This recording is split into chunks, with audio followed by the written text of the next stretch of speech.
वसाना जैसे प्रोज हर फाइट जीतते हैं और तुम रश करते ही मर जाते हो। फर्क बस छोटी सी गलती और टिप्स एंड ट्रिक्स का है जो आज आप सीखने वाले हो। इस वीडियो को मैंने 7 सेक्शन में डिवाइड किया जिसमें आपको माइंडसेट और रसर के लिए फॉर्मेशन सब जानने के लिए मिलेगा। सो फर्स्ट, कॉन्फिडेंस कैसे बिल्ड करें। यहाँ पे गलती रहती है बहुत सारे रसर्स की। एक रसर के लिए कॉन्फिडेंस सबसे मेन होता है। सबसे पहले अपने गेम प्ले बेसिक्स को स्ट्रॉन्ग बनाओ।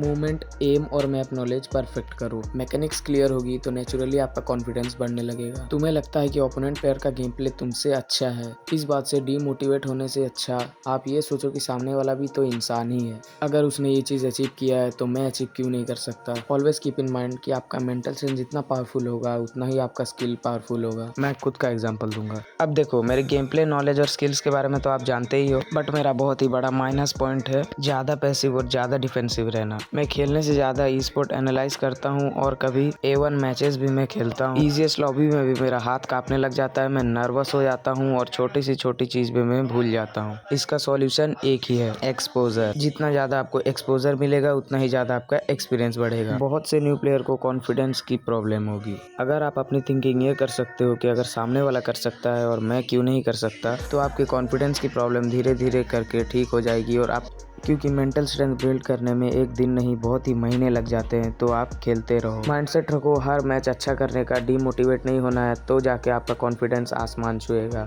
Things to know before rushing. First, need of fight. क्या आपकी टीम का पोजीशन, स्ट्रेटेजी, पॉइंट्स ऑफ 10 के हिसाब से फाइट लेना वैलिड है। फाइट लेना जरूरी है, एस्केप करना। ये डिसीजन आपका स्ट्रेटेजी और परफॉर्मेंस दोनों इंप्रूव करेगा। कभी कभी सेफ जोन का वेट करना और प्लेस लेके बैठना ज्यादा बेनिफिशियल रहता है। Second, importance of teammates. जितनी भी प्रो टीम देखो एक कॉमन पैटर्न मिलेगा, revive priority. In very intense fight pro teams अपने टीममेट को रिवाइव करने के लिए कवर बिल्डअप करते हैं, क्योंकि उन्हें पता है teammates are the most important resource. जितने टीममेट आपके फाइट में खड़े रहेंगे आप उतना ही प्रेशर और मैन पावर क्रिएट कर सकते हो। टीम वर्क और रिवाइवल का पावर आपको समझना पड़ेगा, वरना तुम रश करके ज्यादातर फाइट लूज कर लोगे। Third, long range setup. जैसे जो प्लेयर्स पीछे रहेंगे जैसे कि स्नाइपर्स, उनका कंफर्मेशन लेना जरूरी है। अगर एंगल क्लियर नहीं है तो आप रश सोच समझ के ही करना, वरना हमारी स्ट्रेटेजीज फेल हो सकती है। लॉन्ग रेंज फायर पावर तुम्हारे रश को सपोर्ट करेगा और एनिमीज को डरा देगा, जिससे उनकी काउंटर अटैक की कैपेबिलिटी कम हो जाएगी। फटाफट से चैनल को सब्सक्राइब करके मेरे डिस्कॉर्ड सर्वर को भी ज्वाइन कर लो, जिसमें कि अनलिमिटेड पेड स्क्रीम्स होती रहती है। Plentiful resource. फाइट लेने से पहले ये इंश्योर करो कि आपके पास यूटिलिटीज है, जैसे कि थ्रोएबल्स, आर्मर्स, अदर एसेंशियल्स जैसे कि पोर्टल्स वगैरह आपके पास है। सबसे इंपॉर्टेंट यूटिलिटीज लेने वाला है अपना ग्लू मेल्टर और फ्लैश फ्रीज। पहले उनका यूज करो जिससे एनिमी टीम प्रेशर में आ जाए और तुम इजीली शॉर्ट रेंज में पहुंच सको। Team confidence. अगर तुम्हारा टीम कॉन्फिडेंट नहीं है तो रश अवॉइड करो। लो कॉन्फिडेंस के साथ रशर एग्रेसिव की जगह पैसिव हो जाता है, क्योंकि माइंडसेट सबसे ज्यादा पावरफुल एबिलिटी रहती है एक प्लेयर की। अगर लो कॉन्फिडेंस के साथ एक रशर रश करेगा तो वो एग्रेसिव से ज्यादा पैसिव खेलने लग जाएगा, क्योंकि उसके माइंडसेट ये रहेगा लूजिंग ज्यादा और विनिंग कम। अगर तुम एक प्रॉपर रशर बनना चाहते हो तो एग्रेसिव माइंडसेट मस्ट है। जो भी प्लेयर फाइट करने में हेजिटेट नहीं करते हैं वही एक सक्सेसफुल रशर बन पाते हैं। एग्रेशन के साथ अवेयरनेस भी बहुत इंपॉर्टेंट है। तुम्हारा पोटेंशियल क्या है वो जानना भी जरूरी है। अब देखो, एवरी प्लेयर इज डिफरेंट और ये एक्सेप्ट करने में कोई बुराई नहीं है कि आपका पोटेंशियल 1-2 एनिमी तक ही सीमित है, क्योंकि तुम एक स्क्वाड गेम प्ले कर रहे हो जिसमें कि 4v4 फाइट में तुम्हारा एक ही बंदे का पोटेंशियल रहता है। M590 आने के बाद नॉकडाउन होना बहुत ही आम बात हो चुका है। अगर तुम M590 वाले 2 बंदों के बीच में अकेले रश करते हो तो तुम्हारा ज्यादा ही चांस ये रहेगा कि आप नॉकडाउन हो जाओ, इवन इन इंटरनेशनल लॉबीज। इसका मतलब ये है कि तुमको अपना पोटेंशियल को जानते हुए ही गेम को प्ले करना है। जहाँ आपसे फाइट नहीं हो रहा है वहाँ फाइट को अवॉइड करना है। Goal of battle Royals. Battle royal games का एम रहता है लास्ट प्लेयर सर्वाइव करना। किल्स जरूरी है बट सर्वाइवल फर्स्ट प्रायोरिटी होना चाहिए। अगर तुम ब्लाइंड रश करके 1-2 एनिमी को नॉक कर भी देते हो और खुद नॉक हो जाते हो तो सामने ओपोनेंट के 2 बंदे आराम से रिवाइव हो जाएंगे। प्रो प्लेयर हमेशा ऐसी फाइट लेती है जो कि उन्हें पोजिशनल एडवांटेज देती है, वो भी सिर्फ किल्स के लिए। अब कुछ टिप्स एंड ट्रिक्स जो कि आपको बहुत मदद करेंगे 1v4 फाइट से लेके कोई भी फाइट में हेल्प करेंगे। फर्स्ट, स्प्रे एंड ग्लूअल। सपोज तुम ट्रोगन यूज कर रहे हो, ट्रोगन के एक स्प्रे में 180 का डैमेज एनिमी को पड़ा है और आपका गन रिकॉइल करने लगा। अब ज्यादातर प्लेयर सोचेंगे बस एक बुलेट और लग जाए और एनिमी डाउन हो जाएगा,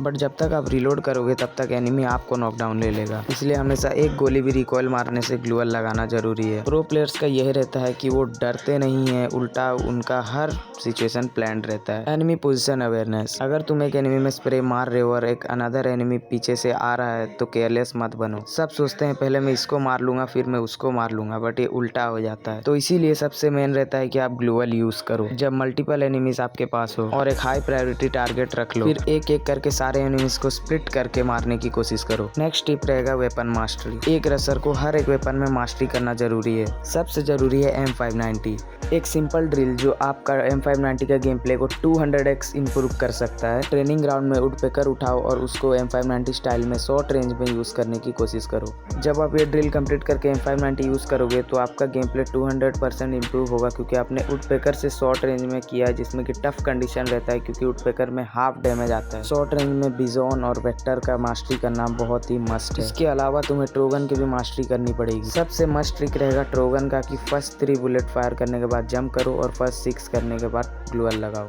यानी तुम्हें बिना वॉल लगाए 6 से ज़्यादा बुलेट फायर नहीं करना है। अब तुम्हें लॉन्ग रेंज वेपन को भी मास्टरी करना होगा शॉर्ट रेंज में, क्योंकि जब ग्लूअल ना रहे और शॉर्ट रेंज गन रीलोड में चला जाए तो आप लॉन्ग रेंज गन से कंफर्टेबली फाइट ले सकते हो। और तुम्हें लॉन्ग रेंज गन में शॉर्ट रेंज में हेडशॉट आना जरूरी है, क्योंकि ये पूरा फाइट का मोमेंटम को चेंज कर सकता है। बस ये चीज़ का मास्टरी करने के लिए लॉन्ग रेंज गन को शॉर्ट रेंज में यूज करो ट्रेनिंग ग्राउंड में। अब आता है रोल ऑफ ए सेकेंडरी रसर। अगर तुम एक सेकेंडरी रसर हो तो तुम्हारा काम रहेगा कि आप प्राइमरी रसर को हर टाइम फॉलो करना है। तुम दोनों मिलकर एनिमी टीम का पावर ओवर शैडो कर सकते हो। सेकेंडरी रसर का थोड़ा रोल लेस रहता है, बट प्राइमरी रसर को बहुत ही हेल्प कर सकता है हीलिंग में और पुशिंग एट राइट टाइम में। अगर तुम एक सेकेंडरी रसर हो तो तुम्हारा मूवमेंट और टाइमिंग परफेक्ट होना चाहिए, वरना ये आपके टीम को पूरा डिसबैलेंस कर सकता है। अब सेकेंडरी रसर का मतलब ये नहीं कि तुम्हें बस सपोर्ट प्रोवाइड करना है, तुमको अपने मेन रसर का फायर पावर मेंटेन करते हुए उसको हेल्प करना होगा। और तुम दोनों में से कोई भी नॉक ना हो जाए तो इसमें इजीली कम्युनिकेट करना है, यूनिक कॉल्स देना है ताकि आप इजी कम्युनिकेशन कर सको। अब आती है battle formations. First, diamond formations. Diamond formation में प्राइमरी रसर सारे एनिमीज का लोकेशन को ड्राफ्ट करके आगे जाता है और पीछे से कवर देने के लिए असॉल्टर और सेकंड असॉल्टर रहते हैं, एक दूसरे के ऑपोजिट डायरेक्शन में और मिड रेंज में रहते हैं। स्नाइपर सबसे पीछे हर डायरेक्शन में वॉच रखता है। थर्ड पार्टीज में कंपाउंड होल्ड करना सबसे इंपॉर्टेंट रहता है और डिफेंसिव फॉर्मेशन करना रहता है। पूरे चारों तरफ आपके चारों बंदे रहेंगे, अगर नहीं रहते तो आपके टीम वाइप आउट होने का पूरा 100% चांस है। थर्ड पार्टीज को डिफेंस करने के लिए IGL का बात सुनना और पूरा कम्युनिकेशन में रहना इंपॉर्टेंट है। 3-1 स्प्लिट सबसे कॉमन और मोस्टली यूज्ड, जो कि सबसे बेस्ट टैक्ट है मेरे अकॉर्डिंग। इस सिचुएशन में नॉक निकालने से पहले चारों बंदे एक साथ रहेंगे और नॉक निकलते ही प्राइमरी रसर और असॉल्टर रश कर देंगे और स्नाइपर पीछे से एक ऐसा डायरेक्शन बनाएगा जिसमें कि बहुत ही अच्छा कवर दे सकता है। जैसे कि स्क्रीन के ऊपर आपको प्रोफेशनल स्पोर्ट का आपको दिख ही रहा है 3-1 स्प्लिट में, जिनमें कि 3 बंदे रश कर रहे हैं असॉल्टर के साथ साथ और पीछे से स्नाइपर। Third, triangle split. ये भी बहुत हद तक सिमिलर है पिछले 2 फॉर्मेशन से, बस इसमें डिफरेंस इतना है कि आपका जो स्नाइपर है वो हायर ग्राउंड पकड़ लेता है। इसका यूज़ जो कि रोटेशन लेने टाइम करना है, अगर आप जोन में फंस रहे हो तो जोन का रोटेशन लेने टाइम यूज़ करना है और लॉन्ग रेंज फाइट में आपको यूज़ करना है। इसमें बस इतना ध्यान रखना है कि कोई भी बंदा अकेला नहीं होना चाहिए। 4, 2-1-1 स्प्लिट।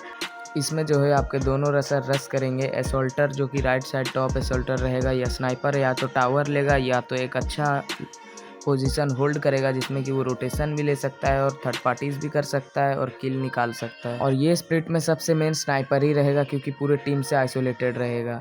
अब आता है लास्ट स्प्लिट जो कि है 2-2 का स्प्लिट, जिसमें कि दोनों रशर प्राइमरी सेकेंडरी जाएंगे और असॉल्टर और स्नाइपर जो कि ऑपोजिट डायरेक्शन में रह के उनको बहुत अच्छी तरीके से कवर देंगे। और ये सबसे बेस्ट स्प्लिट रहता है जो बंदे ओपन कवर में छुपे हो या आप कोई पत्थर वगैरह के पीछे हो, जिनके पास परमानेंट पूरा कवर नहीं रहता है, उनको एलिमिनेट करने के लिए सबसे बेस्ट स्प्लिट रहने वाला है। और मैंने जितने भी स्प्लिट्स बताए वो सब टीम वाइप आउट करने के लिए इनफ रहेंगे। अब आपको थर्ड पार्टीज़ कैसे रिड्यूस करना है, तो कोई भी आपका फ़ाइट 1 मिनट से ज़्यादा नहीं चलना चाहिए। 1 मिनट के अंदर ही अंदर वहाँ से फ़ाइट करो और निकल जाओ। 5 से 6 सेकंड या 10 सेकंड के अंदर लूट्स करो और वहाँ से निकल जाओ। तो इस वीडियो में इतना ही। अगर वीडियो अच्छा लगा तो लोग वीडियो को लाइक कर देना और चैनल को सब्सक्राइब कर देना। और मूवमेंट और एमिंग के ऊपर वीडियो बहुत ही जल्द आने वाला है।